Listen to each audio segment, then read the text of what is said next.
রূপসী বাংলা, রূপসী বাংলা।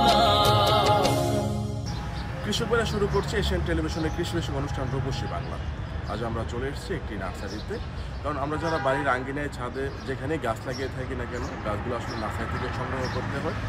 তো এখান থেকে গাছগুলি সংগ্রহ করার পর সঠিকভাবে কীভাবে লাগানো হয় তা আজকে আমরা আপনাদের দেখাবো, এবং সেই সঙ্গে রয়েছে একটি ছাদ বাগান, তার উপরে আমরা একটি বিশেষ প্রতিবেদন দেখাবো। পুরো প্রোগ্রাম জুড়ে আপনারা আমাদের সঙ্গেই থাকুন। আপনি যদি ছাদ কৃষি করতে চান তাহলে অবশ্যই আপনাকে ভালো মানের চারা সংগ্রহ করতে হবে। তারই ধারাবাহিকতায় আমরা আজকে একটি নার্সারিতে উপস্থিত রয়েছি।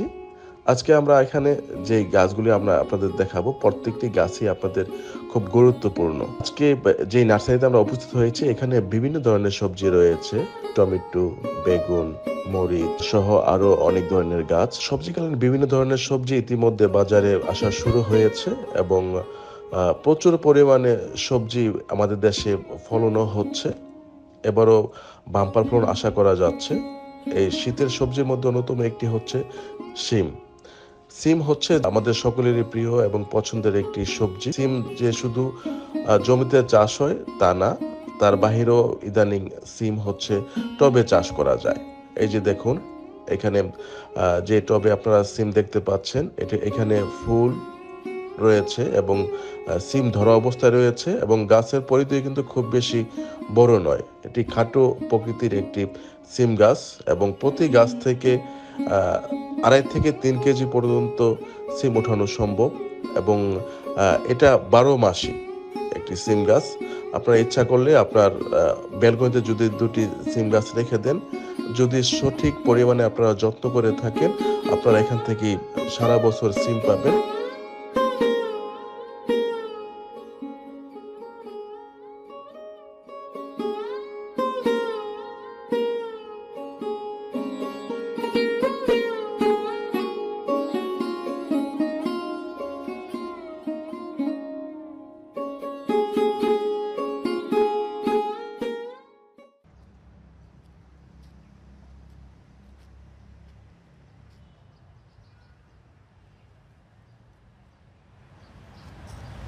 এটি হচ্ছে মরিচ গাছ।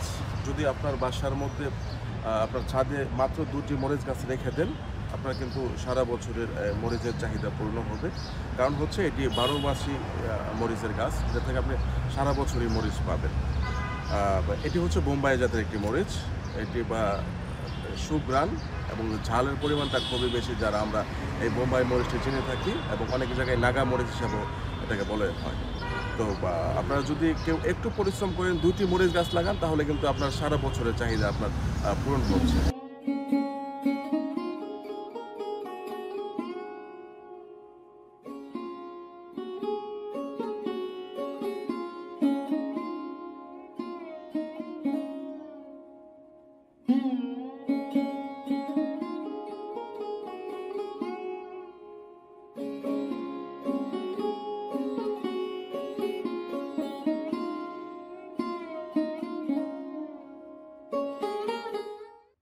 ইদানিং বাংলাদেশের বিভিন্ন জায়গায়, ঢাকা শহর সহ দেখা যাচ্ছে যে বাড়ির ছাদের মধ্যে কলা গাছও লাগিয়ে রাখা হয়, এবং সেখান থেকে ভালোভাবে কলাও পাওয়া যায়। এই যে দেখতে পাচ্ছেন যে এই যে কলা গাছগুলো, এগুলোর দাম এখানে ধরা হয়েছে যে 100 টাকা করে, এবং এটা হচ্ছে একটি খাটো জাতের কলা। গাছগুলো ছোটো থাকাকালীন এই কলা আসবে, এবং এখান থেকে এই নার্সারির সূত্রে আমরা যতটুকু জেনেছি যে এটাতে লাগানোর 3 মাসের পরেই কলা ধরবে, এবং এখান থেকে যে কলাটা হবে এটি হচ্ছে একটি নেপালি জাতীয় একটি কলা, এবং কিন্তু খুব সুস্বাদু। আপনারা যদি কারো জায়গার পরিমাণ ভালো থাকে, আপনারা নিঃসন্দেহে এই কলা গাছ আপনারা লাগাতে পারেন, এবং আশা করি এখান থেকে আপনারা ভালো ফল পাবেন। চৌবাচ্চা কিংবা ট্যাঙ্কির কথা আমাদের সকলেরই জানা। বিশেষ করে আমাদের ছাদের মধ্যে পানি জমাট করে রাখার জন্য ট্যাঙ্কির খুব প্রয়োজন হয়, যেটা সব বাড়িতেই থাকে। তবে আপনারা যদি ছোট চৌবাচ্চা দিয়ে বাসার ছাদের মধ্যে শাপলা, শালুক আপনারা লাগিয়ে বাড়ির সৌন্দর্য বাড়াতে পারেন, তেমনিও এখানে একটু পরিশ্রম করেও এখান থেকে মাছ চাষও করতে পারেন। একদিক দিয়ে হচ্ছে সৌন্দর্য বাড়াতে এটা যেমন ভূমিকা রাখবে, তেরকমই আপনার সংসারের দৈনন্দিন চাহিদার যেই মাছের প্রয়োজন সেটিও আপনারা এখান থেকে পেতে পারেন খুব সহজেই। এবং আরেকটু কথা বলে রাখি যে শাপলা শালুক যে চৌবাচ্চা হয়ে থাকে, পানির নিচে কিন্তু প্রচুর পরিমাণে আগাছা জন্মায়। এই আগাছাগুলো আবার মাছের খাদ্য হিসেবে তৈরি হয়, তাতে করে মাছের স্বাস্থ্য ভালো থাকে।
আমরা অন্য ফলের পাশাপাশি পেঁপেও পাকা দেখতে পাচ্ছি। একটি অবশ্য মতিন ভাই পেরেছে এবং আরো আছে দেখলাম। বেশ কয়েকটা পেকে আছে এখনো বেশ কয়েকটা পেকে আছে। দেখি এটা তো একটু কালার হয়ে গেছে, কি সুন্দর। মানে এটাও আপনার 100% হচ্ছে যে এখন খাওয়ার উপযোগী। এমনি খাওয়া যায়, কিন্তু এটা একটু একদিন রাইখা খেলে না এটা সুইটনেসটা আরো বেশি হয়, মিষ্টতা একটু বেড়ে যায়। তারপরও দেখা যাক কিরকম। দর্শক, আসলে পেঁপে গাছের জন্য খুব বেশি জায়গার প্রয়োজন হয় না, শুধু একটু ড্রাম। আর পেঁপে গাছ তো মানে খুব বেশি জায়গা আসলে প্রয়োজন হয় না, কারণ এটা বেশি জোপালো হয় না। আচ্ছা, 4 বছর আমি পেঁপে কিনি না বাইরে থেকে। আমার এখানে ওই প্লটটাতে, ওই যে মাটির একটা 2টা প্লট আছে, ওখানে 2টা পেঁপে গাছ হইতো, কলা গাছটার পাশে আরেকটা এই পাশে। মানে এই নিচ থেকে ধরতে একদম উপর পর্যন্ত পুরা পেঁপে পাকা, 2-3 দিন পরে পরেই পাকা। মানে সারা বছর করে আমার পেঁপে খাওয়া হয় এখান থেকে। পেঁপে গাছের যত্ন যদি একটু বলতেন, কি দেওয়া লাগে? পেঁপে গাছের যত্ন কিছুই না, শুধু একটু মানে দেখতে হবে যে পানি যাতে বেশি না হয়, আর মাঝে মাঝে একটু গোবর সার, এই আর কি, আর কিছু না। আর কিছু দিতে হয় না।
এটা তো হচ্ছে সফেদা, এবং সফেদার ফলনও ভালো দেখতে পাচ্ছি আমরা।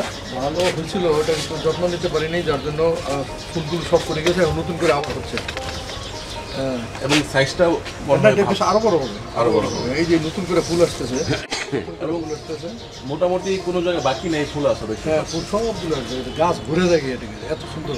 তাই এটাতে একটু যত্ন নিতে হয়। এটা আপনার কিছুদিন পরে খোঁচাটা যাবে যে আপনার জৈব সার দিতে হয়, মেইনলি জৈব সার। এটা যত জৈব সার দিবেন তত এটা ভালো হবে আর কি। মিষ্টতা কিরকম? প্রচুর। সবগুলি থাইল্যান্ডের ভ্যারাইটি, সবগুলো এটাকে থাই। এটাও থাই সফেদা বলে এটাকে। এই ফুলটা দেখতে পাচ্ছি, এটা কিন্তু বেশ জনপ্রিয়। হ্যাঁ, জনপ্রিয়। এগুলোকে রেন লিলি বলে, রেন লিলি। এগুলো সাদা হয় আর এগুলো লাল হয়।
থাই সুইট।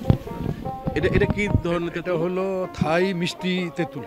থাই মিষ্টি থাই তেঁতুল। মিষ্টি, এটা খুবই মিষ্টি, কাঁচা থাকতেই খাওয়া যায় আর কি, মিষ্টি আর কি। খুবই সুন্দর। এটা তো এখন খুব বেশি বড় হয় না, এটা কি আরো বড় হয়? আরো বড় হয়, আরো বড়, এত বড় হয়, এত বড় বড় হয় আর কি।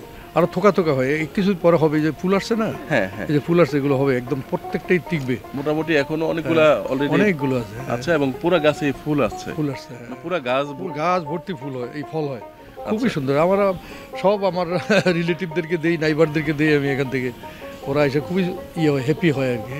সিম গাছ করেছেন পাশে। সিম গাছ এটা অটোমেটিক এমনি হয়েছে আর কি। হ্যাঁ, এটা একটা আচ্ছা। মালবেরি গাছ ছিল, এটার মধ্যেই এটা হইছে। ও, মালবেরিটাও করেন? হ্যাঁ, মালবেরি হয়েছে। আচ্ছা, কচু গাছ, পুঁই শাক, সবজি, ফুল ফল সব ধরনেরই আছে। সব এই কচু তো আমার, আমি বাইরে থেকে কোনো কচু কিনি না, এটা কচু শাক যেটা হয় আমার এখান থেকে হয় আর কি সব। ওই কচু- গ্যান্ডারি দেখতে পাচ্ছি, এটা কি কচু, তারপরে আপনার- এটা হচ্ছে আপনার ওটা ওই যে ফিলিপিনো, ফিলিপাইন, যেটা প্রায় 20 ফিট লম্বা হয়, 20 ফিট লম্বা, এবং খুবই এটা হাত দিয়ে ছোলা যায়, ঝুলানো এত যায়, নরম হ্যাঁ, আর কি। খুব নরম। কিছুদিন আগে এটা আমি কেটে ফেলছি আর কি, সবগুলি কেটে ফেলছি, এটা একটু রয়ে গেছে। আর এই যে আরো 2টা ড্রাম ছিল, ওগুলোর ভিতরে হয়েছিল আর কি, সব খাওয়া শেষ। এটা আমলকি। এটা আমলকি, কয়েকদিন পরে ফুল আসবে, এটার প্রচুর ফুল হয়। এটা দেখতে পাচ্ছি পেয়ারা। তারপরে এটা হলো ইয়ে পেয়ারা, কি পেয়ারা বলে এটারে, মাধুরী পেয়ারা, মাধুরী, ভিতরে বাহ লাল। বাহ, এটা তো এখন পুরো খাবার উপযুক্ত। হ্যাঁ হ্যাঁ হ্যাঁ, এটা বাহ বাহ, আমি একটু দেখাই দর্শকদেরকে। দর্শক দেখতে পাচ্ছেন যে এটা কি নাম বললেন? মাধুরী পেয়ারা, মাধুরী পেয়ারা। ভিতরে লাল। এবং আমি আজকে এখানে আসলাম এবং এটা 100% খাবার উপযুক্ত এখন। আরো উপযুক্ত, আরো আরো আরো পাকে আর কি, আরো একদম হলুদ হয়, কিন্তু পাখিয়ে যতটা রাখা যায় না আর কি, পাখি খেয়ে ফেলে।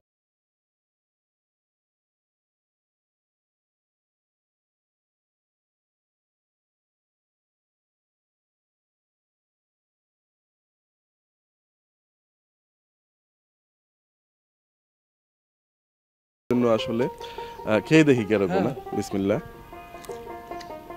একটা স্মেল বড় সুন্দর।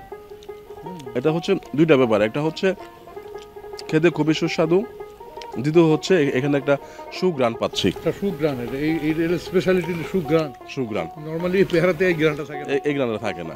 মাধুরী পেয়ারা।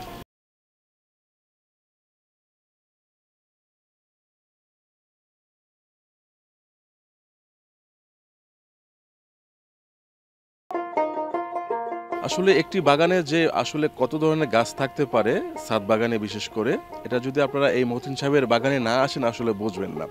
আমরা আসলে এত গাছ এখানে দেখতে পাচ্ছি এবং মাশাআল্লাহ গাছের স্বাস্থ্য খুব ভালো। এটা হচ্ছে শুধু যত্নের জন্য। আমরা আপনার বাগানে অন্যান্য গাছের সাথে এই 3 ফলের গাছটিও দেখতে পাচ্ছি। তো আরো অনেকগুলো গাছ যদিও এখানে রয়েছে, এই যে এটাতে অনেক ছোট ছোট অনেকগুলো আছে। তো আছে, এটা হলো এটাকে বলে ইরাকি ব্ল্যাক। এটা পাকলে ব্ল্যাক হয় এবং খুবই মিষ্টি হয় এটা আর কি। এটা ইরাকি ব্ল্যাক। ইরাকি ব্ল্যাক, এই গাছটা হলো জাত হলো ইরাকি ব্ল্যাক। এখানে একটা মোটামুটি এটা আর কিছুদিন পরে খাবার উপযুক্ত হয়ে যাবে দেখতে পাচ্ছি। আচ্ছা, যদি এই যে এখানে দেখতে পাচ্ছি যে অনেকগুলো দৌড়ে আছে, এটা কালকেও আমার দারোয়ান বেশ 3টা-4টা নিচে এখান থেকে, পাকা, একদম পাকা। ওটা ওই নেট দিয়ে দিতে হয়, দিয়ে ওই পলিথিন দিয়ে ঢেকে দেয়, আর নাহলে পাখি খেয়ে ফেলে। তো কালকে দেখলাম যে 3-4টা আমি টেবিলের উপরে, কি এটা স্যার, ওটার মধ্যে বড় বড় হয়েছিল আর কি। এটা পাকলে অনেক বড় হয়ে যায়। এটা মিশরীয়, জাতটা হলো মিশরীয়। এটাও কি ব্ল্যাক হয়?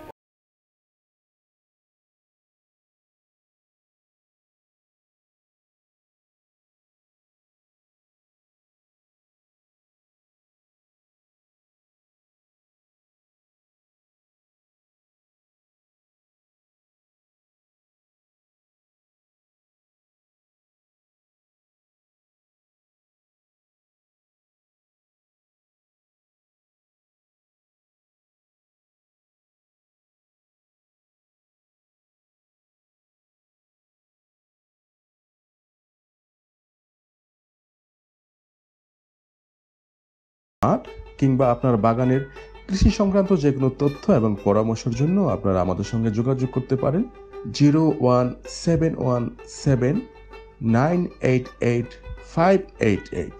কৃষক ভাইরা, বনশ্রীর মতিন সাহেবের বাগান থেকে শেষ করছি আজকের অনুষ্ঠান রূপসী বাংলা। আগামী পর্ব দেখার আমন্ত্রণ রইল। সেই পর্যন্ত সবাই ভালো থাকবেন, সুস্থ থাকবেন। আল্লাহ হাফেজ।